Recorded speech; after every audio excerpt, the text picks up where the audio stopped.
started to see which one can be the most retarded. Tinfoil haters, it's time to start the show.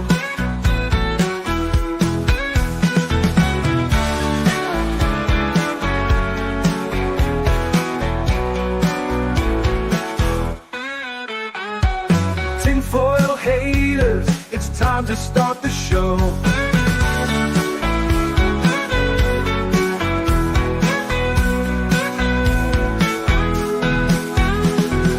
Tinfoil haters, don't tell them what to say. Tinfoil haters are here to save the day. And Sammy are about to get started to see which one can be the most retarded. Tinfoil haters, it's time to start the show. Tinfoil haters, it's time to start the show.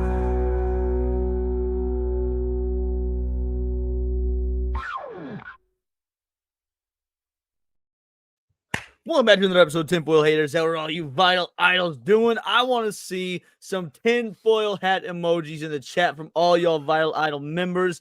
We got a hell of a show today. Helltown, Ohio. This one was recommended to us by our boy Diz El Jiz. And I was looking into this, and I mean, I figured, hey, he's recommending something. He posted a video on the Discord. Let's watch it. Did not expect like 7 different urban legends all wrapped into one with possibly some additional government aspects to it because, you know, the government fucks up everything. By the way, even if none of this is true, and we'll find out whether it is or not in this episode, but even if none of it's true, the one thing that will remain true that this story is a perfect example of is just how evil and fucking terrible and bad at everything the government is. Before we get into any of that, let's say hey to you, Vital Idols, and let's introduce the fucking lovely co-host. So I'm a partner in crime, Sammy 3P. Tell the people who you are and what you do.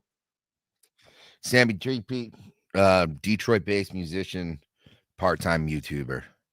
Oh man, this is gonna be so awesome.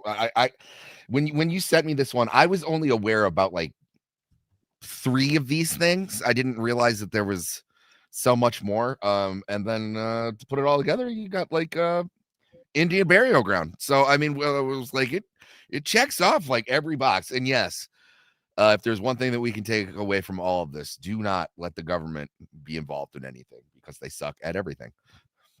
Absolutely. And for once, Cinny actually knows a thing or two about this story, which is normally we're just telling you what's going on so you can come to these conclusions and whatnot, but you're at least somewhat familiar with this. So tell people who you are, what you do, and your opening thoughts, the whole 9. Hey guys, I'm Cinny. I like to, do stuff with anime and gaming, and I actually know about Helltown stuff, mostly because I watch a lot of Urbex Hell, and I really, really like his content. So he's been teaching me as I watched. So yay, I'm on the ball for this one. Speaking of on the ball, Johnny coming in with a 5-banger. That intro is the best, and this show is the best. No, you're the best. I wish I had the "You're breathtaking" clip, but I don't. So you'll have to sell for this instead. I'd fuck one of the robot dogs.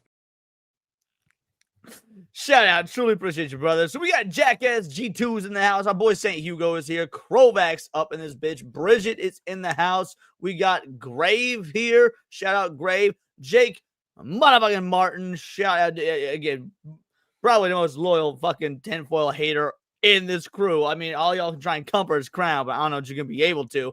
CFH90 is working and lurking. Shout out to the OG cowboy from hell. Gal Carrymon dropping the tinfoil hat emojis and a cine emoji, as one does. Well done. Zelozy with the tinfoil hat emojis. Philip Morgan, my man with a plan. How are you doing? Scotty is up in his bitch, and Scotty does know. Alfredo Chorizo is here. What up, Alfredo? Let's see. Is there anybody else? I know there's more of you in here. Of course, Sammy will be talking to you guys in the chat, as will Cinevere. She's right here. She's going to be saying hello. I don't know if I got Johnny or not, but just in case. What up, Johnny? How you doing? Minimal Effort Live. Hey, all. Sorry I've been around. Hope all is well. I hope you are well. I hope you're doing A-okay. Hope the move went off without a hitch. I hope that you're doing maybe just streaming takes its toll on everybody. Maybe that's all it is. Maybe you got some work stuff, but it's nice to see you, Tebow. Truly appreciate you. We got Unc Jita here. I don't know how I feel about Unc Jita. Diz Algiz, hail, late in the trace. I know. I was hoping you'd be here for this. This was your recommendation.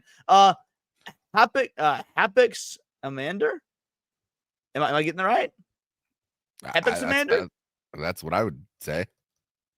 Either way, I agree. These days, you need a straight up lead helmet. Yes. Excellent. You bet. Just had grilled cheese. I cooked dinner before this myself. Had myself nice bacon and cheddar stuffed pork chop with the side of scrambled eggs, all to get that protein flowing before the show. Alrighty. Let's get into this. I hadn't heard about this story whatsoever. I'm sure many of you guys in the chat haven't. So before we even get into the conspiracies, the supernatural, because again, this story has it all. This is like 7 or 8 stories wrapped into one. Imagine this, just a nice little picturesque sort of town in the 1970s, exactly as you would imagine, just the ideal 1970s small town. 5 and dime stores, friendly neighbors, religious people, and we're talking Ohio. This is just sort of the good old USA, right? And this town was effectively forcibly abandoned by the evil that was the government under the Ford administration, to the point to where let's just show you guys some photos of what it looks like now. So we got this area that's sealed off here, the closed road. There's urban legends that tie into this. We've got the Crybaby Bridge. We've got the Satanic Church in Helltown. There's going to be stuff that ties into that. Helltown Abandoned Barn. I mean, even trying to check this out in the daytime, I imagine that is a good shot. Right? This is an incredible photo. Now here's what it looks like. Today, so you've still got a lot of the more classic style architecture rode into town as of November 2019. Most of the buildings are still standing and have been turned into shops or information centers for the park, because this is now a national park. This is the Helltown Highway to Hell, the abandoned Stanford Road. Another just abandoned barn. You'll find these all over the Midwest. I love exploring these. The Helltown Flattened. So yeah, it's had a whole lot of construction go on because of it being part of the, under the rule of the National Park Service. One of the only structures left in Helltown, and nature has reclaimed it. These are just brilliant photos. This is another image of the church. It still stands, but it's privately owned. There are no services there anymore. And then just, more barns and farmlands. You guys, you get a real good idea of what, just the visual aspect of Helltown is. So there's a lot to talk about here. Do we have any opening thoughts before we get into just start going through these urban legends and these stories one by one? I would buy that church and live in it. That is beautiful. Oh my gosh. I love older buildings. Go for it. Yeah, continue, Sammy. This is like when I read Salem's Lot, this is what I think of, like just a town that dried up overnight. And that's really what this is. It's a town that literally dried up effectively overnight. Now, the surrounding area still is populated, still has people there. Obviously, the name of the town is not actually Helltown. So what happened was you had the Boston area, not Boston, Massachusetts, Boston, Ohio, Boston County, the Boston area, and really Helltown incorporates about 3 different towns. But during the eminent domain seizures of the National Park Service expansion of the 1970s, the government came in and basically told everybody overnight, this is our property now, get the fuck out. You'll be welcome back. We're doing renovations. They spun some stories about it being unsafe. Like, even different government operators weren't clear and truthful with the residents on what was on. So let's just start with this old website right here. We got Goose Scout. How the fuck you would say this? So Helltown. What can you say about a place called Helltown? Like the guy in the commercial says, with a name like that, it has to be good, right? Well, honestly, it's hard to say. Helltown, while one of Ohio's most famous horror supernatural legends, is also the most confusing one I've come across. It's a good example of the way folklore can be really complicated and convoluted. There's no single haunted farmhouse here, no headless train conductor or ghostly children running around in the woods. Helltown is home to 6 or 7 separate legends, each with dozens of variations, all of which has led to this area in the Boston Township to be grouped as one haunted site given an evil-sounding name. And then they give you directions there. I tried Google mapping it and using Street View to like get some good view, but it's such Helltown encompasses such an expansive area because, like I said, it's about 3 different townships. I didn't get a lot of great views. There were some, but nothing I thought was really what was any better than the pictures I had shown off. Yeah, I can't imagine, especially after, I mean, decades of dereliction. Well, let's start with that satanic church. So this one goes along with the allegations of Satan worshiping made against the entire town. Heard all the people in the area worship Satan. Really, though, who doesn't? And there are animal mutilations to satanic symbols all over the place. All of this, which leads to the church called the Mother of Sorrows in the real world. Supposedly, black masses are conducted here, and there's supposed to be upside-down crosses all over the building. Now, we're talking about this church right here. So, but damn it, that's the church I wanted. yeah, the church you wanted actually likely, or I shouldn't say likely, but possibly had a whole lot of child and animal sacrifices in it. So, I mean, maybe that means you'll get a better deal on the real estate, but maybe. First of all, just this, starting with this urban legend, what do y'all think the likelihood of this is? Well, I could tell you right now, the upside down cross is something that older churches utilized quite a bit. That was called St. Peter's cross. St. Peter was crucified upside down. Correct. So, I mean, it's part of the Gothic revival art style. Absolutely. So, this something that you see on the outside that might look a little like sus to you, like it's really not. But it's the stories that kind of surround this. There's apparently like red candles that you can like see in a distance and stuff like that. But if it's a remote area, as good a place for a satanic ritual as any.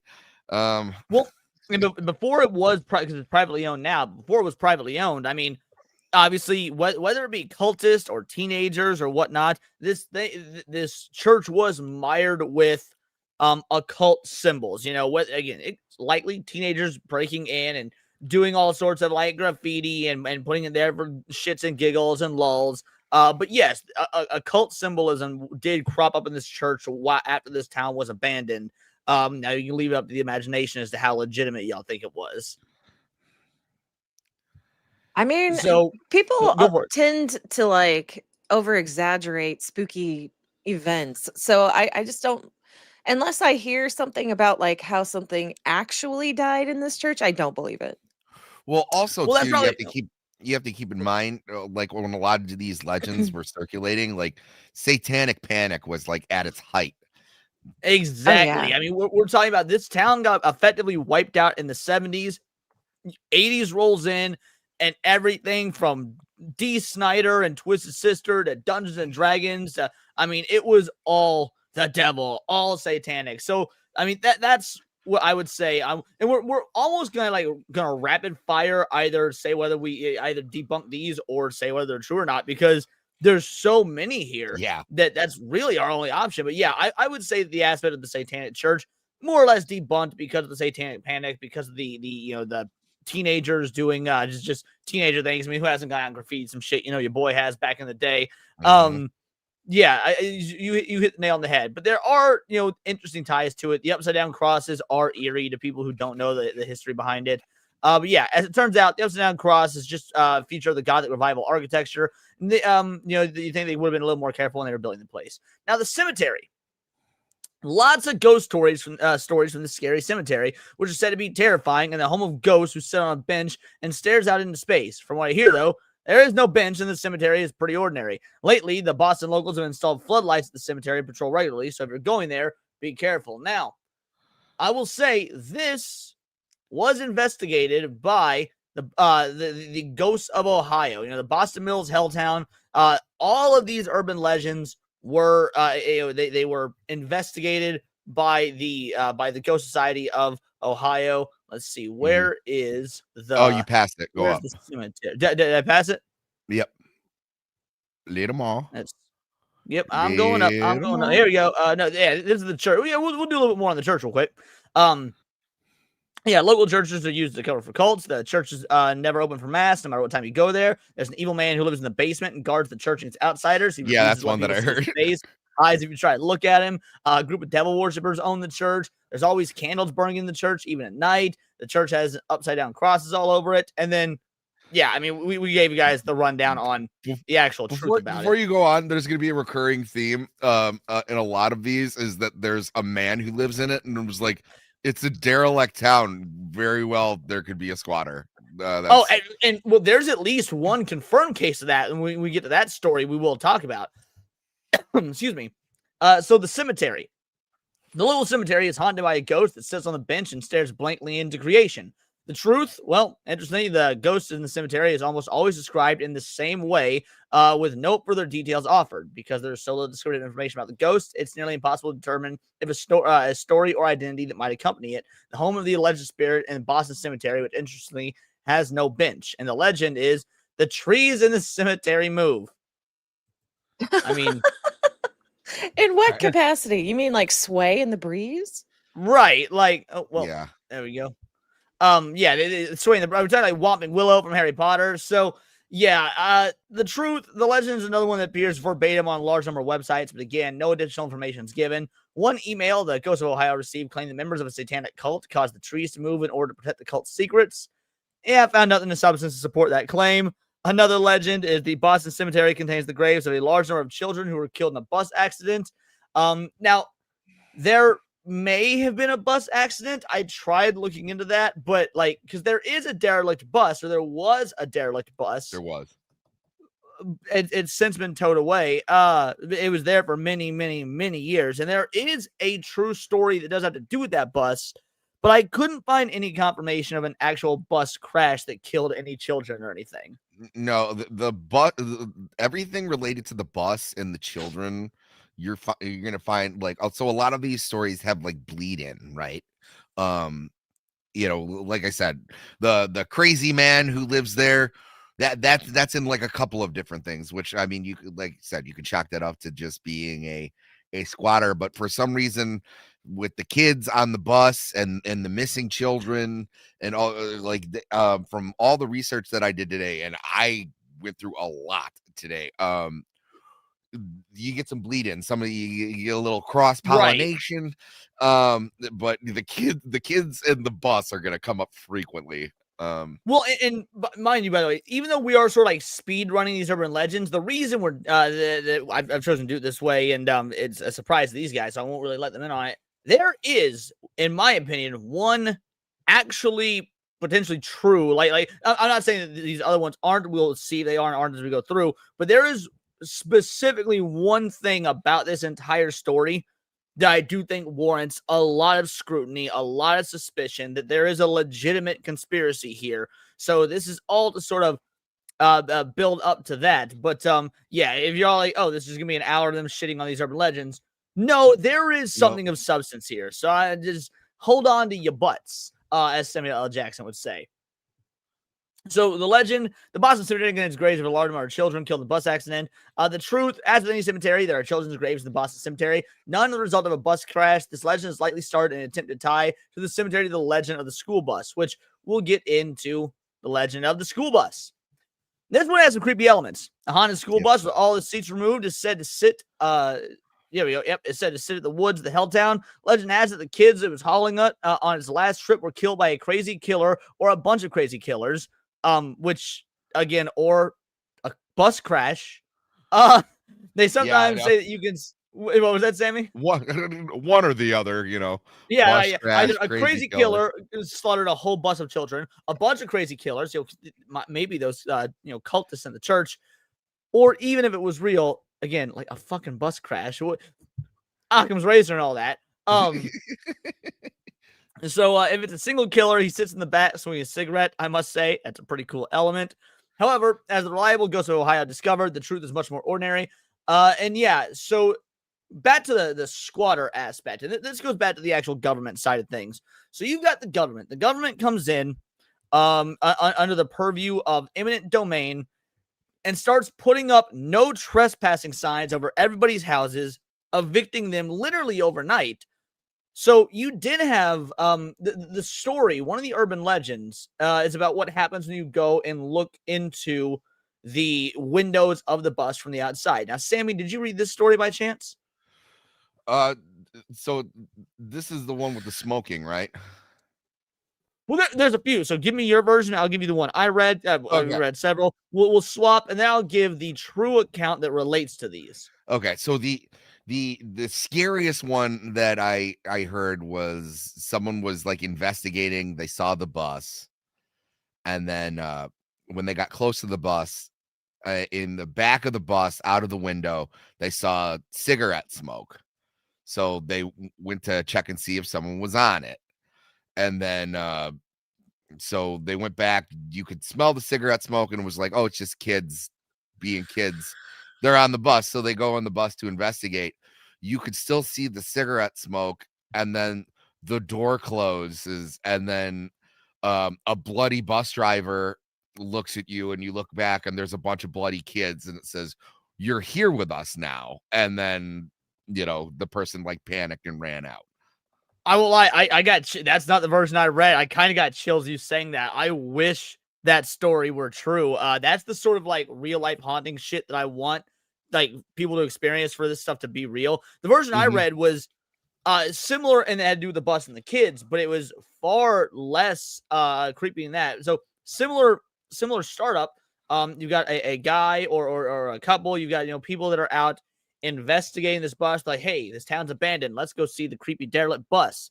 And they walk up to it and they see it up in the distance. And so, it's a cold, it's a chilly night. You've got mist around. You've got, fog starting to fog up on the windows. And as they get closer to the bus, they see movement throughout all the windows. And every time they get closer, you're seeing it a little bit better. And they get up to the windows of the bus and they realize all the movement they're seeing is all the ghosts of the children pressing their hands and faces up against the windows of the bus, looking out at them. And then they get terrified seeing the ghosts and handprints, all these dead children watching them, and they bolt. So they never actually even make it on the bus because all the kids are already staring at them through the windows. Have you heard any of these, Cindy? No, these are fascinating. I'm loving it. Like in the Urbex Hill videos that you watched, was the bus still there for any of them? Did he explore that? I don't think he talked about a bus. He only ever went in buildings. I think there was like a hospital. I could be wrong. It's been a hot minute since, it's been over a year since I've seen it. That's why the reason I asked, the bus was towed away. I don't know when, so I didn't know if he had ever gotten the chance to go on it or not. I don't think so, but I can look it up real fast. I do wanted to say, because we were talking about the eminent domain real quick. Yeah, go for it. So apparently a couple people put signs out in front of their house that said, "This is what the Native Americans must have felt like." And I wanted to go, calm down, because there actually was a slaughter of Native Americans on this land. There was. I'm glad. Let's just go ahead and get into that one now, because I don't know if this website covers the slaughter. I know the Ghost website does, that we'll defer to. But yes, so this is actually one of the oldest townships in Ohio, settled in like 1805 or something. And Sammy, by all means, regale us with the slaughter of my brethren. Yeah. So there was a Native American village located in the town of Newville. It was in junction with Clear Creek and Black Fork of the Mohican River. It was after the signing in 1758 of the Treaty of Easton. The Lenape were required to move out of their native lands, Delaware, New Jersey, New York, Pennsylvania, and in what's today known as Ohio. The village had originally been settled by Native Americans of the Mingo. The Mingo abandoned it in 1775, and then this other tribe, who was actually like a Christian practicing tribe, they were what do you call it? Where you don't fight. They were pacifists. They're pacifists because we gave them the word of Christ, and they decided to be Christians and not fight in a war. So they wouldn't participate in the Civil War, or not in the Civil War, in the war against the British. And they wouldn't fight on the side of the British or the Americans, and they labeled them as traitors, and I think like 20 people voted not to kill them, and yeah, no, the whole town was just like slaughter them. So they slaughtered this entire town of people who weren't going to fight back, and then yeah, they killed them all, the women, children, everything. Holy shit. Yep. And then we've got the slaughterhouse. So this is, not tied to the slaughter of the Native Americans, but it's just worth noting that like this land might be cursed, even if none of the stuff about like the kids on the bus and all that's true. There could be some sort of lingering evil and spirit, or not necessarily evil, but some sort of lingering spirit, some sort of pain, heartache, stuff like that does, at least in my opinion, cause a wound on the earth. So yeah, this land has been mired by bloodshed, specifically of the Native Americans. But then you've got the slaughterhouse. So the legend here is you will see ghostly faces if you look inside the windows of the slaughterhouse. And like Sammy was saying, a lot of crossover and bleed over, because this is very similar to looking into the windows of the bus. This photo is taken with a telephoto lens while standing in the Boston cemetery. Do not trespass on this owner's private property.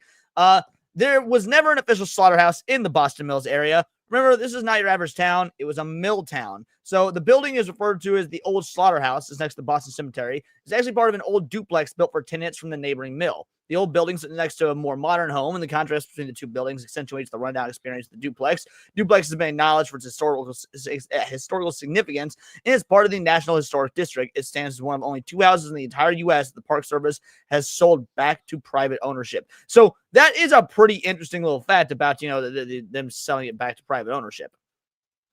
Oh, here, there's another thing. So from the Lenape Indians, they, because they're, where is it? It was Clear Creek. So they wanted to name it after Clear Creek, but they were trying to be nice with the white settlers. So they thought the Lenape learned that the German word for clear was hell, so they renamed the village Helltown. Yep, that is correct. Yeah, you're probably thinking of, now this is not officially named Helltown. This is a moniker given to it. There, and maybe I'm misconstruing my stories. You could be correct here, because there is an official Helltown, and like that was the reasoning for the name, was that Helltown based off the German word for hell, which meant clear or shining. But either way, I mean, you're probably entirely correct in terms of the Native Americans and their understanding of the German language. So you got the end of the world. This is a step winding road with a sudden this one's good. With a sudden stop, it's called the End of the World Road. It's actually Stamford Road, which I was able to find on Google Maps, by the way. Nothing too supernatural here, although you hear some weird rumor or another occasionally. Apparently, there's a good drop-off near the road, which creates the illusion that you're driving next to a much larger chasm. Now, this I was able to find some, like, confirmed reports about, which is, like, when people would drive down this road before it was closed off, it did have this optical illusion of driving down this massive chasm. You weren't, but just like with the way the foliage and the rock outcroppings and whatnot happened to look, like kind of like, have you ever been in traffic and someone starts inching forward next to you, but you get the sensation you're going backwards? Yes. Oh yeah, I hate that. It's effectively that you're driving through this, and it seems as if you're driving down a cliff, but that's not what's actually happening. So it's just a super cool element to this, but nothing supernatural about the End of the World. Now there is another road that we'll get to, but first, the hearse. This one I want to believe so bad. Legend has it you'll be chased by a hearse if you go to Helltown. A local guy did own a hearse for a while. I doubt he chased very many people with it, although that does sound like fun. I've received emails from people who claim to have actually been chased by a special hearse, which then disappears. Maybe they mistook another car for the hearse. Now, the family. What happens if you get run over? I mean, those people never lived to tell the tale. Ah. They put you in the hearse, exactly. But yeah, no. So the family that did own the hearse back in the 1970s would break it out on Halloween, and they'd drive the kids around in it, and it was this communal sense of fun. Now, if I were to posit to you anything about this Helltown extravaganza that could be real, it maybe is the hearse story. Now, this, of course, would depend on whether or not you believe in ghosts, whether or not you believe in, and especially if like inanimate objects could be ghostified.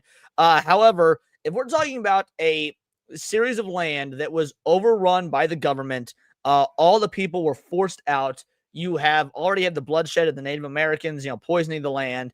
And now, I don't think it's impossible that of all the ghost stories, the one where, because a lot of these have been, the slaughterhouse wasn't a fucking slaughterhouse. It was a duplex. The killing on the bus never fucking happened.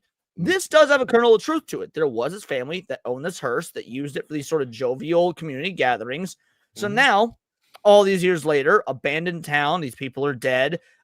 People go trespassing, trying to find this private property. They're looking around, they're snooping. Being chased by a spectral hearse, like, that's not outside the normal possibility to me. I'd buy it. What about you, Cindy? I want to buy it because that just sounds cool. Yeah, like I said, we've heard more outlandish shit just in this episode. You know what I mean? Right. Moving trees.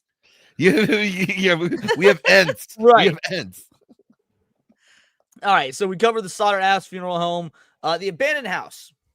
There probably are real abandoned houses still remaining in the Boston Township, which, yes, there are. In fact, a lot of these abandoned houses that are like still boarded up and stuff and have the no trespassing signs, several of those are still standing. You can still visit them. They are still owned by the U.S. government, and they're now more of just like a remnant or a relic of the time when the government came in and usurped this land. So, yes, there are several real abandoned houses still remaining in Boston Township since they used eminent domain to take so many and then demolish them. Not all of them were demolished. I've heard firsthand report about one, and also the local boarding house is mistaken for one. And then they default to the Ghost of Ohio. Now, there's one that I skipped here.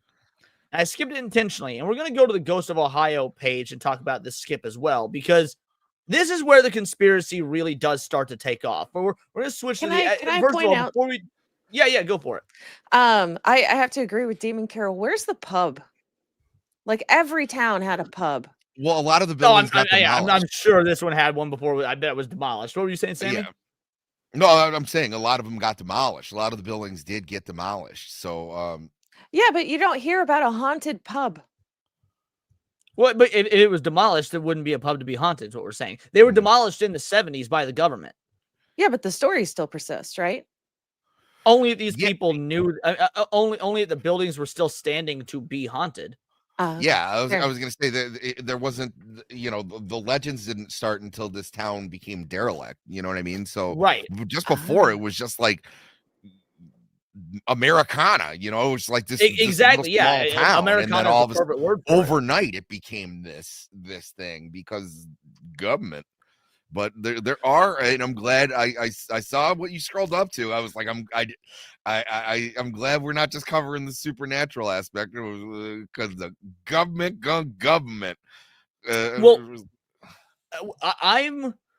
There are conspiracy theories about what we're about to talk about. I have more or less crafted my own what I think is a viable, even possibly likely conspiracy theory. So let's talk about that. To me, I think this will be the meat and potato. Like, the supernatural stuff's all well and good, but let's be real. There isn't a lot to go off of here. This is mostly all bunk as far as the supernatural goes. We've done several supernatural episodes. Some we believe in, some we don't. But we all mostly agree that the supernatural in this area seems to be, if not bunk, at least heavily over-exaggerated. Yes. Cindy, would you agree? I would absolutely agree. Okay. So now let's start talking about the government. Mutant Town and Mutane Town. These are two alternate names for Helltown. The excellent website, Ghost of Ohio, did an impressive job researching the Helltown stories, concluded the area was first called Mutant Town when the federal government bought the land in the area in 1974 to create the Cuyahoga Valley National Recreation Area. They boarded up most of the houses they bought and put the U.S. government no trespassing signs everywhere because they had a chemical dump in the area. So naturally, everyone assumed there were slimy mutants wandering around murdering people. Mutane Town seems to be a simple misspelling of Mutant Town, although I once received an email which assured me there had been a butane plant in the area. Somehow this led to the name. Unfortunately, it's not true. Neither was there a chemical spill in Boston Township. Now, I want to remind you, this website points out there was not a chemical spill in the Boston Township. So let's go to this one right here. right? Let's go to the ghostofohio.org and let's find their take on the Mutant Town, on the chemical spill, all of that. Legend of Helltown. I think this is actually near the bottom. Let's see. Children of the Corn, Satanic Activity, Ghostly AAA. Oh, where is it? Hold on. We'll do an F3 search.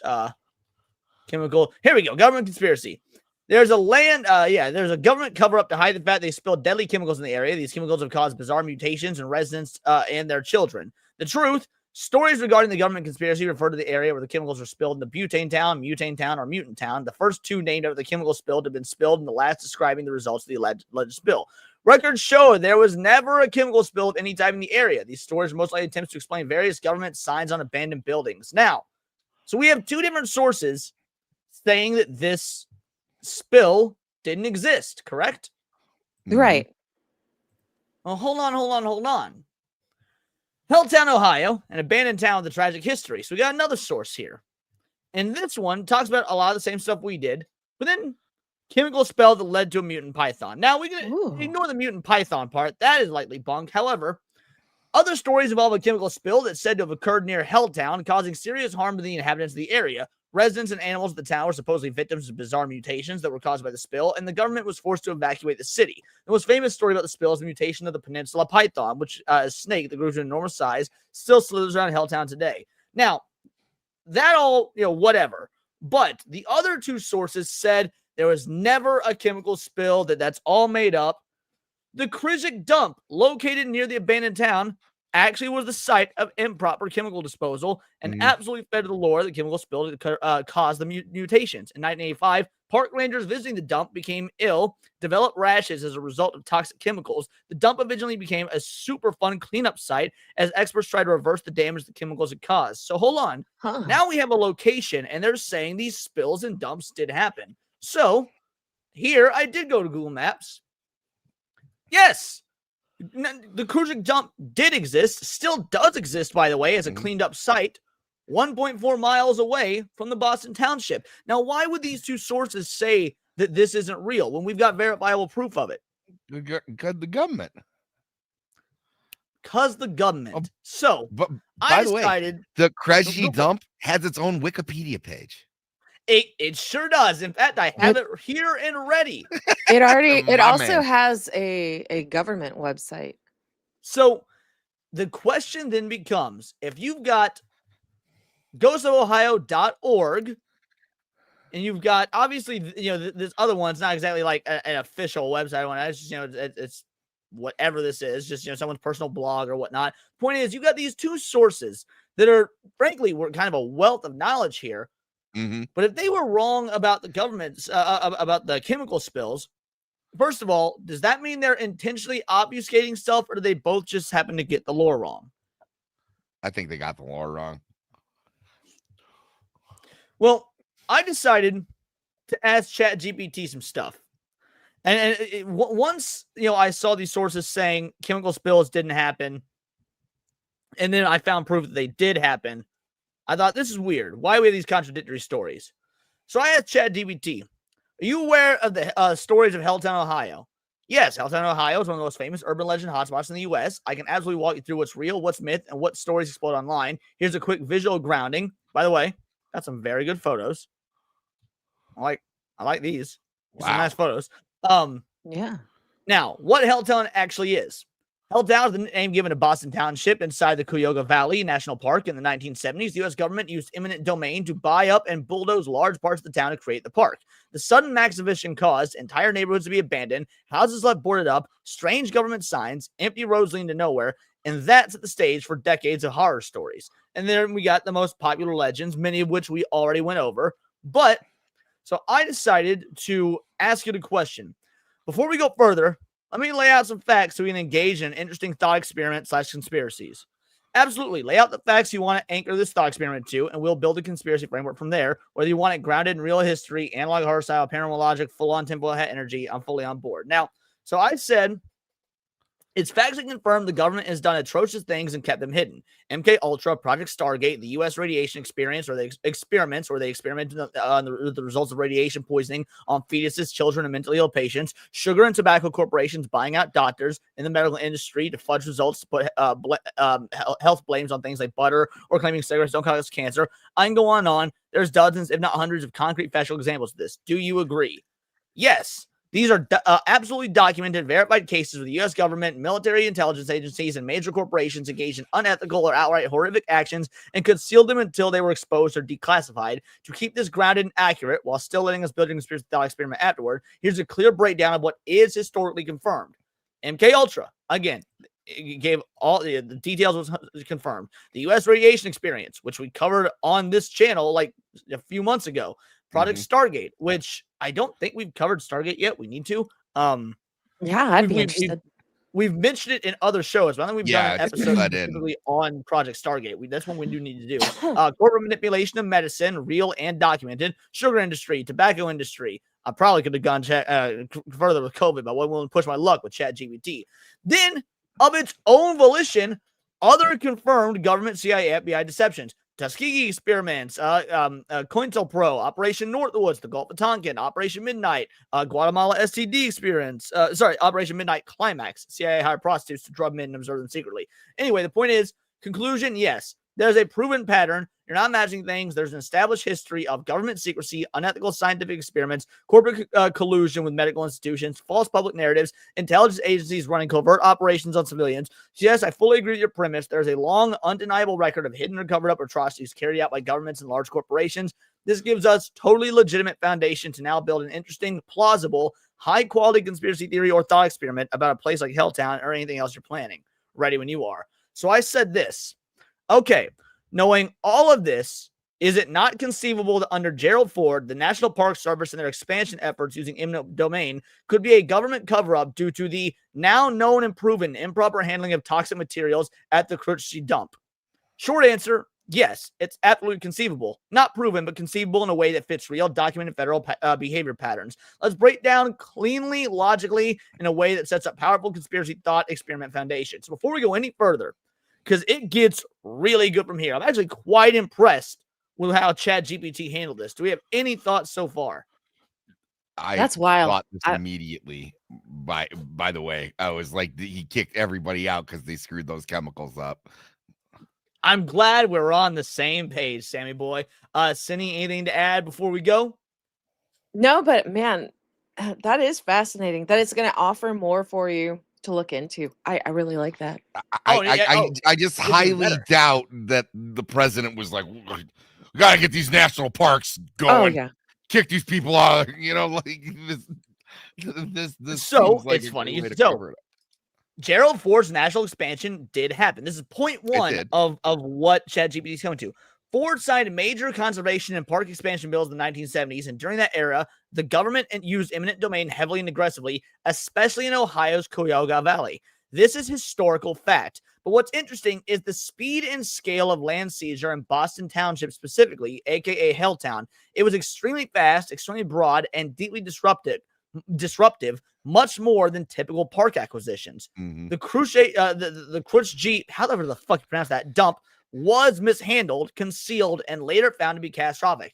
This part isn't conspiracy. It is 100% documented fact. The Krejci Dump right next to Helltown was used for toxic industrial waste. The National Park Service did not test the land properly when acquiring it.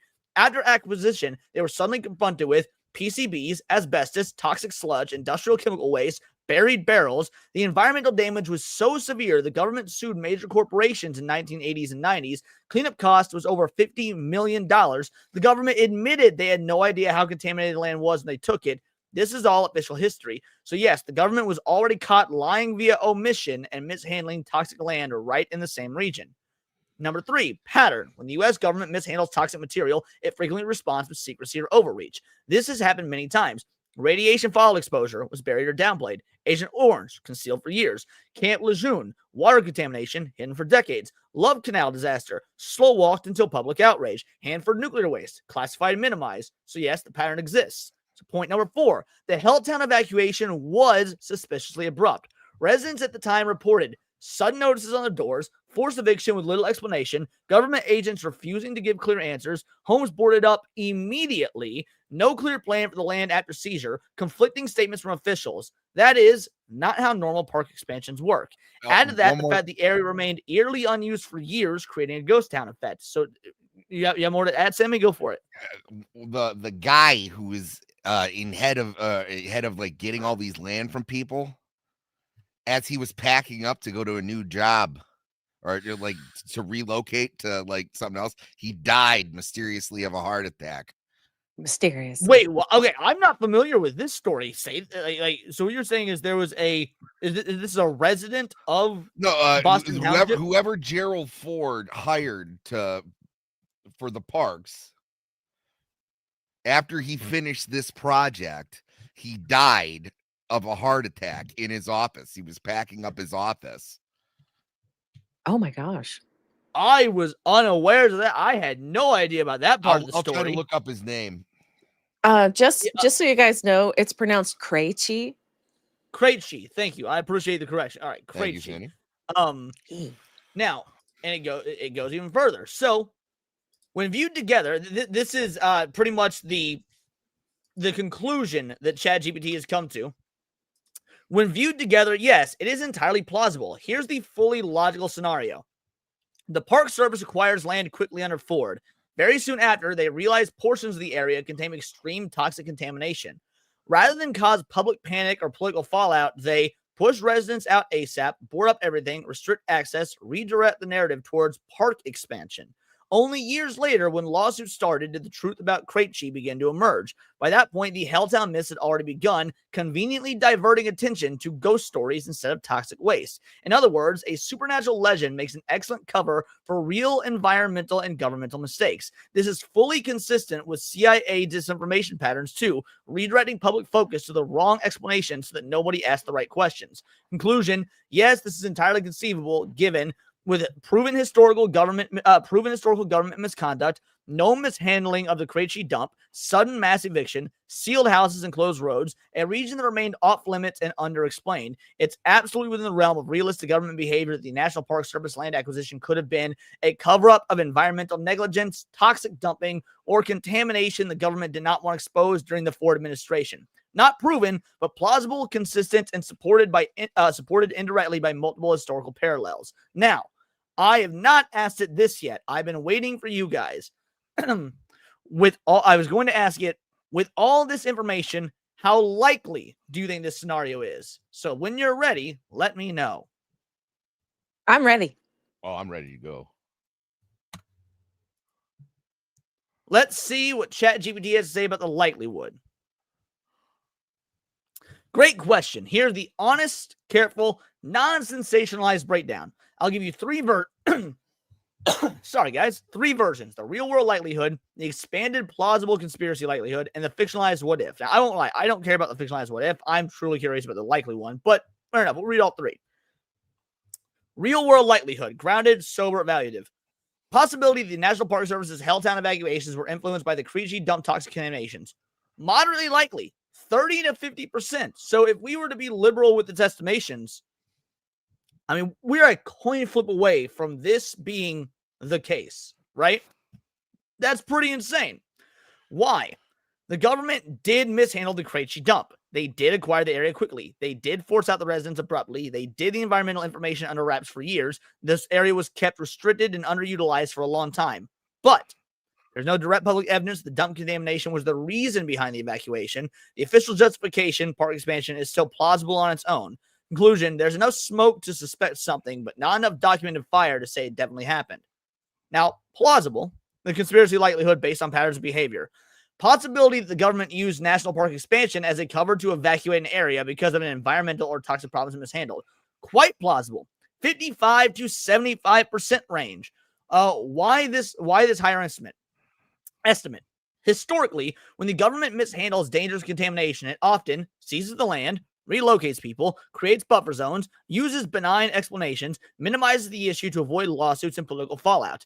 The timing between Ford's rapid park expansion, the abrupt evictions in Boston Township, the latter exposure of massive toxic mishandling at Krejci is suspiciously convenient. Environmental cover-ups of the 50s to the 70s are extremely well documented, like Love Canal, Lejeune, uranium, mine contamination, etc. Conclusion: if your question is, could the government have used park expansion as an excuse to clear out a toxic area they screwed up? Yes, that lines up with prior known behavior. And then, all right, so before we get into the fictionalized version, Sammy and Cinny, what do you think in terms of plausibility? Like, what is more likely to you, that all of that we're grasping at straws, we're finding connections where there really aren't any, or that maybe there is something here? What was that test that we took a couple of weeks ago about China?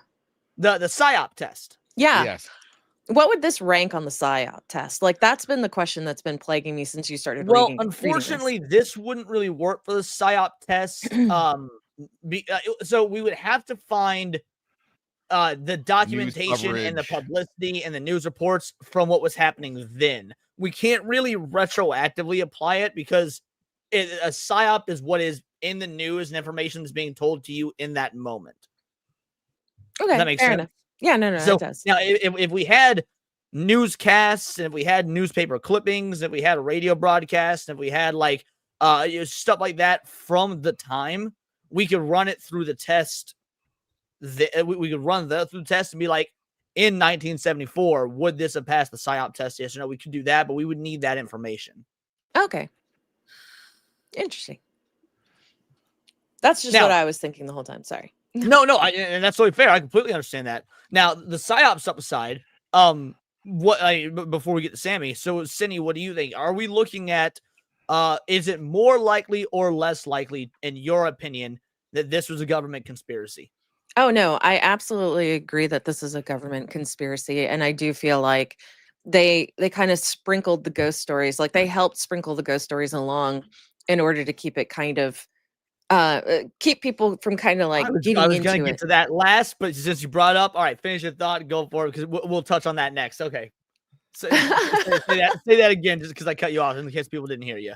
Oh, no, I feel like the government kind of sprinkled in the ghost stories to keep people away from it and not look any further into it because they would be too spooked to do any real research. Which, by the way, there's historical precedents for doing that as well. Don't forget that in Vietnam, the government faked like there were vampires in the jungle to scare the Viet Cong. It was an actual psychological operation involving manufacturing fake stories of a supernatural element to take out your enemy. So that's within the purview of the government. That's within the realm of possibility of something they would do, because we've seen them do it before. What about you, Sammy? What do you think? Is it more or less likely that this was a government conspiracy?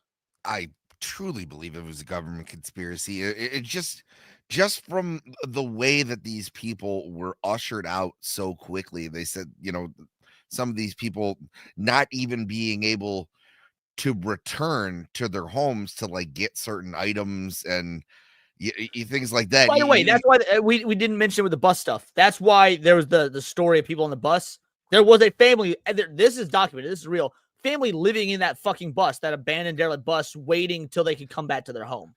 They took up residence in that bus thinking they'd be able to go back to their home. So that's where the stories of people on the bus come from, because that did happen. But sorry, continue, Sammy. Well, another thing too is, on the official record, they said that they laxed it where people could come back, and no one ever did. You're going to leave a lot of your belongings and stuff behind. There are, they said when you go in to some of these houses, there's still place settings on the tables. That doesn't sound like, hey, guys, we're going to buy the land back, we really want to make this national park bigger. Right. It sounds like the opening scene to zombie movies when like the contamination is spreading rapidly and the government comes in and they're like evacuating people is what this sounds like.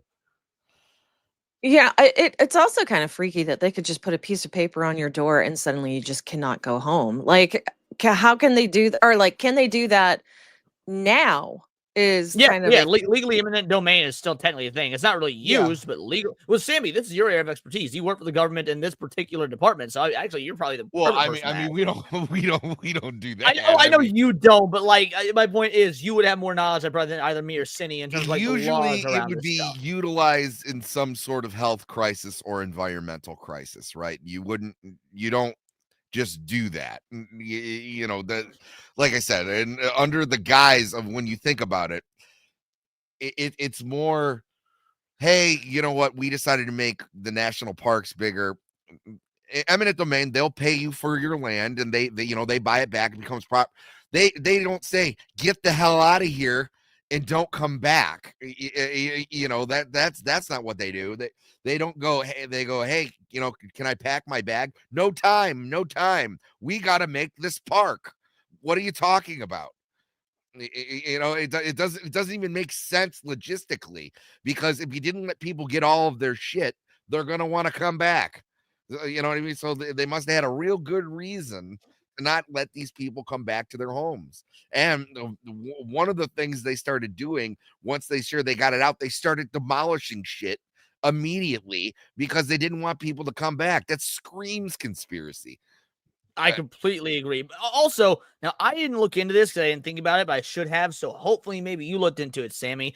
Eminent domain, like you said, they buy the land from you if you're a landowner or whatnot. So a lot of these people were paid, even though they were basically forced out within 24 hours or less or whatever. Did you happen to see how much they were paid? If it was a worthy compensation, or because I didn't see any information on that. No, and a lot of with these things, it sounds like they were, from what anything that I've come across, it sounds like they got market at best. So there wasn't even any incentive to, you know, some of these people tried to hold out, you know, and they're like, no, you gotta go. That's usually another thing that just screams conspiracy, where you managed to get this whole town to get on board. That's not usually how that works. Okay, like the old dude from Up, right? Now, granted, that wasn't the government. That was just something else. There's usually always holdouts and stragglers in cases like this. Yeah, Graves said I had an uncle that lost land in eminent domain. They paid him 1/4 the Yeah. value. And then obviously, I would assume they didn't pay well. The government cheap as fuck. They never pay well. Yeah, but 24 I'm hours saying is not enough time to get all your stuff and move out. It is not, Alfredo. it is Correct. not. Like I said, some of these people, when they go into the houses, they were all set up for dinner. There was still like food and stuff in the cabinet. You know, granted, it had spoiled, but you could tell that there was like cereal boxes. You know what I mean? Things that I don't think you would necessarily like leave with you, or maybe, you know, but I definitely wouldn't be leaving like a closet full of clothes and things like that. You could still go into some of these houses and see stuff like that. It's an eerie snapshot of what those people were doing at that given time in the 70s. It screams cover up, because otherwise, what type of monster are you? Where it was like, hey, you got 24 hours to get out. Oh man, I left my stamp collection up and it's gone forever now. You got to go. Like, it doesn't even make sense. Well, let's see what ChatGPT has to say about the fictional thought experiment likelihood if building lore and like horror, which we're not doing, but I'm just curious what they say. If we assume the government was concealing a massive toxic mishandling, mutagenic material, classified waste disposal, illegal industrial partnerships, biological spill, chemical warfare byproducts, or anything MK Ultra adjacent, the likelihood jumps dramatically because the evacuation behavior perfectly matches other confirmed cover-ups. High likelihood, 80 to 95% in a narrative context because of rapid seizure, no proper explanation, area sealed, public misdirection, ghost stories, a highly toxic site already proven nearby, government admitting they didn't know what was buried there. This is exactly the structure of many real declassified scandals, just with the missing puzzle piece. Why this area? So, okay, I wouldn't even say this is fictional. I would say thought experiment likelihood. But I would like, because again, so if we were to, it's saying that there is a, fitting the pattern, 80 to 95% likelihood in the narrative context of if, like, basically we have to accept the massive toxic mishandling aspect is true. Like, if that was proven true, that was the reason that the government went in there, because as it currently stands, that's the crutch. The government's acknowledged that they know about it now, but they say they didn't know. If they did know, if that was actually the reason for the seizure, then it jumps to an 85 to 90% likelihood. 80 to 90% likelihood that this was a cover-up. That's pretty crazy. So what's the most realistic assessment? Putting all three together, realistically, it is possible to moderately likely the evacuations were at least partially influenced by contamination concerns the government did not want disclosed. Conspiracy pattern-wise, it becomes quite plausible the park expansion was a cover story for something the government needed to quickly secure. And from the narrative perspective, the setup is nearly perfect. The scenario is extremely believable and consistent with U.S. historical behavior. So, I mean, that pretty much says that. And then we can add to it, we can finish off, we can round out just by stating that there are individuals that believe. Now, I don't know how much of this part I believe. I'm all in on the government cover-up, government conspiracy aspect about this until this, because I did see that there were people that believe that this was that even the ghost story aspect, that basically the government, not only did they run everybody out, not only was this controlled, not only was this part of an operation, but the government were the ones that started the ghost story stuff to see how much they could convince the masses of urban legends and so psychological supernatural aspects. Like that part I don't buy as much. Not saying they wouldn't do it, because we've seen government do stuff like that before, but I think that adds just that extra layer of like, okay, now you need even more information and we don't have anything to back that up. But there are people that believe that even the supernatural element was spread to the populace after the evacuation, like spread amongst internet forums and even just people in the local adjacent areas to see if they could get control over their thoughts about the area. Does that make sense? Yeah. Yes. So, we get a raid? Yeah, foul ball. Oh, shout out. Right. Thank you so much for the raid, Matt. Truly appreciate you, brother. So yeah, there's a couple more things I want to touch on that are unrelated, but like tangentially related. But as for my thoughts, yeah, I think this is 100% some sort of government cover up that had to do with the toxic spills. Again, it's very curious why those other two websites we used as sources claimed that the spills straight up didn't happen, that those are made up, when even the government acknowledges at this point they've happened. Yeah, it's weird. That's weird to me. Like, could it be they just got their information wrong? Sure, but that's still weird. So yeah, all in all, I guess final thoughts on this. We'll hit a couple of tangentially related things, then we'll wrap up. I do Don't believe everybody speak at once. I do believe like this is just a government cover up for things that they really, really wanted. As much as I would like to believe that it is a haunted town, there's just too much to basically say that no, this was absolutely 100% government. Sammy, what about you? By the way, Sammy, I completely agree. Yeah, no, it is it's insane to think, and I think the thought experiment is that, yeah, they started the ghost stories afterwards. That's to keep them out of there, to cover what they did, because people can get very sick from these things that they mishandled. And you know what, you probably were seeing. And when you look into the Krejci Wikipedia page, I get Wikipedia and people have their concerns, whatever. Several of the government agents that went in to assist with the original documentation and measurements and everything about how bad the spill was, they all got super fucking sick. Like, that's documented. They did not understand the extent to how bad the toxicity in the area actually was. Their own people suffered massive health ramifications from it. Oh, I found the guy's name. Lay it on us. Or actually, here, I'll just play the section of the video because it talks about the town hall meeting where they told them all to all right, share screen, absolutely. Because this was as soon as I saw this, without even knowing about the dump, I was like, government's involved immediately. As soon as I saw this part, back it up. All right. Yeah, Palestine, Ohio. That was another one. Yeah, you're right. I was thinking of Palestine, Ohio earlier when I was reading this story, and I couldn't remember the name of it. I was like, oh, yeah, Buttigieg is a big fuck up. All right, lay it on us, Sammy. Named William Birdsell was the National Recreation. Here, send me the link because your internet is being funky, but drop the link in the private chat and I'll pull it up. Sounds good.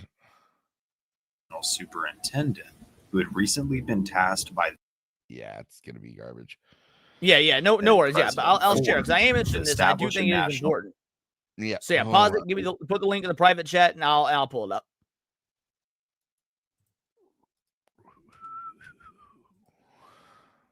And then while we're doing that, okay, perfect. Here we go. I think it's. Yeah, what's the timestamp on it? Go 2:17. Perfect. Alrighty.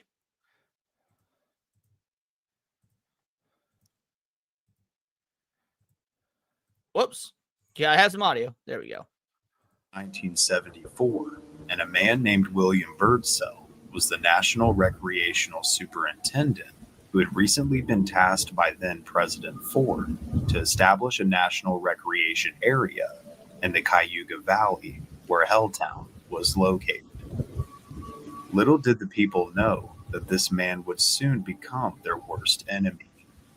A town meeting was called shortly after Birdsell arrived, and it was in this meeting that the people were informed that they had to sell their homes to the government, whether they liked it or not. This life-changing event was not up for negotiation, and these purchases were essentially going to be made at fire sale prices. With little to no recourse at the time, many people simply did what they were told to do, despite the anger, frustration, and sadness at the entire situation. But several citizens, despite the risk, outright refused to leave their homes. They wanted to know just why and for what reason they had no other choice other than to sell what in most circumstances was their entire life's work. We got Dids and Jizz here for a 2-banger. Says the Ohio River was on fire multiple times. I didn't know that, but I can absolutely believe it given the level of toxicity that was in this area. That's crazy. For next to nothing. Brother. And over the course of the next couple months, many were given conflicting and confusing reasons, and some weren't given any reasons at all. And this, for a short period, seemed to keep Birdsell at bay until he reached an inevitable boiling point. The army soon invaded the valley and began forcibly removing residents from their homes. The army. They sealed off the town and began boarding up, burning down, and demolishing homes. The angered citizens eventually... I mean, you're telling me they're doing all this just to expand an already giant national park? Gotta get that fucking park done. Wow. Like, in all reality, what do you think brings in more money? Campers just going to this park or whatever? Or the local economy that was being generated in this area because it was a mill town? It would definitely be the economy. So that's wild. I mean, you know, but it's just, it doesn't make sense at all. You gotta, I'm saying not even, there were a bunch of people who, you know, because of eminent domain, they moved people out so they could expand the national parks. That's well known. It's the time frame where it was like, you gotta get out of here. We're making a park. Like, it doesn't make sense. Yeah. It's insane. Ended up in court with the Department of Interiors, whose head at the time was sympathetic to their situation and ordered a halt to the operation after it was found that these homes had been purchased illegally. Many of the residents were contacted about purchasing their old homesteads back, but the majority had nothing to go home to. So Helltown remained a ghost town. As for William Birdsell, his shady dealings with the whole situation ended rather ironically. Just weeks before the end of the program, he was set to be transferred to a different part of the country for a new assignment. And as he was cleaning out his desk from the command post in Helltown, he died of a heart attack and could never truly leave. During the time... Come on. I mean, Yeah, You put a dude nice dies of little a bow on heart it. attack after the government comes in and forces all these people out. Like the guy in charge of forcing these people out on the government's behalf dies of a heart attack right at the end of the project. Yeah. Oh, yeah. Did he know Hillary Clinton? Like, Yeah. yeah, exactly, Zalozi. Again, convenient.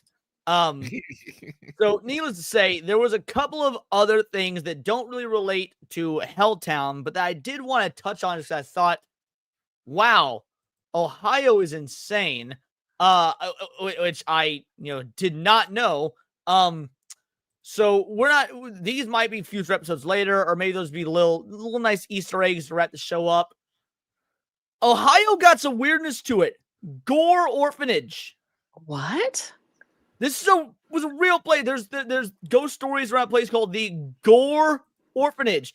If Ohioans were asked to come up with a short list of their favorite local ghost stories, Vermilion's Gore Orphanage would certainly make an appearance in the majority of the lists. Even though the alleged events were said to have happened well over 150 years ago, it is still one of the most popular spooky Ohio travel destinations. The site is deserted now, and only a few bits and pieces of the orphanage foundation remain, but it's easy to find. Just look for the foreboding road sign directing you to Gore Orphanage Road. It said the orphanage was in operation sometime in the 1800s by Old Man Gore.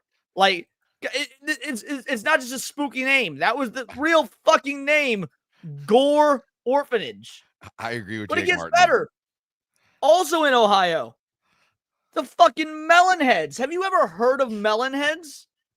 Oh my gosh. I didn't until today. So some people try to tie the Melonheads to Helltown. They are actually, there's a bit of a geographical distance between them, so they're not actually related. It's just one of those things that get lumped together by due to being in the same state. But yeah, they've got like their whole ass own sort of cryptid called the Melonheads. According to local lore, the federal government commissioned crows shortly after World War II to treat children who suffer from a rare condition known as hydrocephalus, which causes large pockets of water within the brain. Crow ran a small institution of sorts for these children and donated not only his services, but his home in the woods to the Chardon Township, just off Weisner Road for the venture. The government sent him these children purportedly in the middle of the night, thinking he was doing a good deed and a great favor to society. According to one version of the legend, Crow devoted his life to helping children who were ostracized from the community due to the size of their heads. Crow took mercy on these poor children that allowed them to live within the woods, shielding them from the cruelty of the outside world, where he studied them and searched for a cure. Unfortunately, Dr. Crow died of natural causes without finding a cure. Unsure of what to do next, children simply decide to hang around the old buildings, and there they've remained to this very day. While the house is now nothing more than ruins, legend has it that if you find your way back there, you might encounter a melonhead or two. Don't fret, if you do spot one, chances are they'll just stand there and stare blankly back at you. More widely held and second version of the legend paints more sinister picture of the doctor. Crow is said to perform macabre medical experiments on the children, who develop larger, hairless, bulbous heads and tiny malformed bodies. Crow is rumored to have injected even more fluid into the swollen brains, causing their heads to swell up like melons. Eventually, legend continues, the children killed Crow, burned the orphanage, and retreated into the surrounding forests. As the years passed, the melonheads grew. The ones who survived reproduced, creating more deformed offspring. The insanity was passed on as well. It's like, obviously, this is like just an urban legend, but I didn't realize Ohio had all this fucking urban legend stuff to it. Like, crazy the amount of shit I found in Ohio when doing research on Helltown. Well, I mean, there is a real life goblin in Ohio. What? Cyrax. Oh my! Wait, what? Cyrax. Is that fake? No, I'm thinking Leprechaun. Okay, wait, what's I don't know what you're referencing then. He's a lolcow. He lives in Akron, Ohio. He looks like a little goblin. Oh, I have no idea who that is. Oh, you and I are gonna have a fun backstage discussion over this guy, dude. Oh my god. Interesting. All right. Well, with that being said, guys, yeah, this was Helltown. I guess before we go, I will put a poll in the chat when we do our outros as to whether or not you guys believe it was a conspiracy or not. So give me one moment here. Start poll.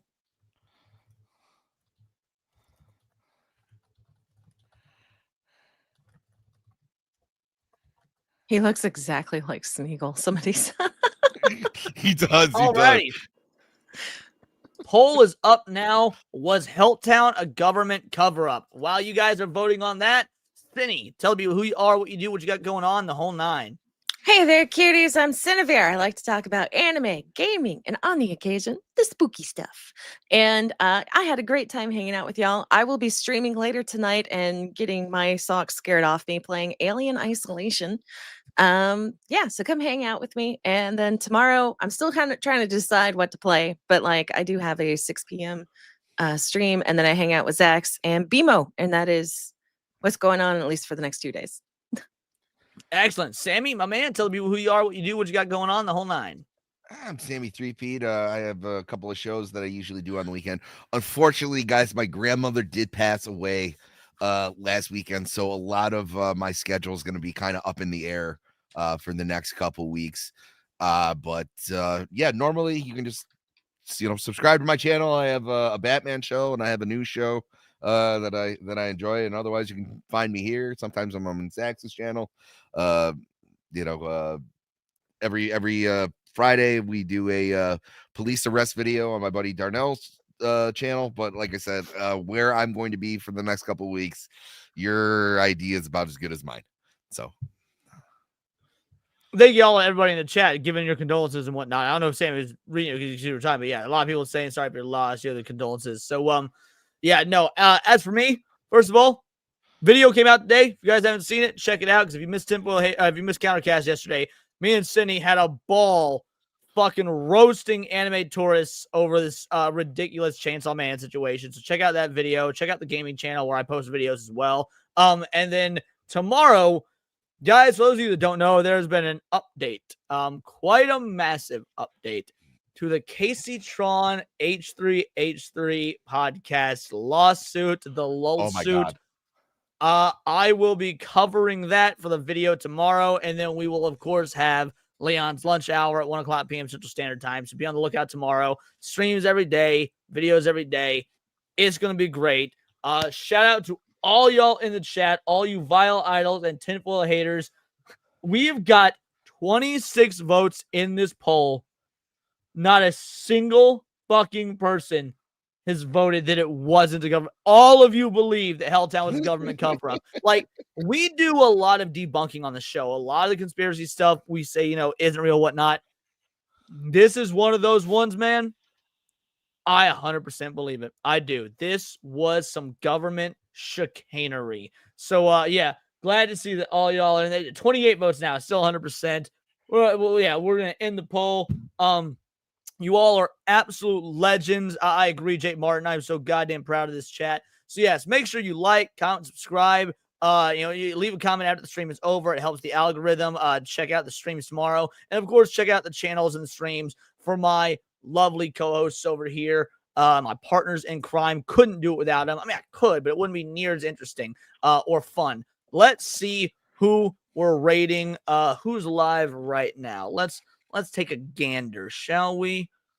Let's see. Customize, redirect. Who is live? You know what? A girl, Cult Classic Cage is live. We're going to raid Cult Classic Cage. Alrighty, crew. That being said, either of you guys, is there anything you'd like to say before we bounce on out of here? I do have a voice acting thing on my page. I did it for fun. I had a great time hanging out, but go check it out too. That's going to be my shout out for my stuff.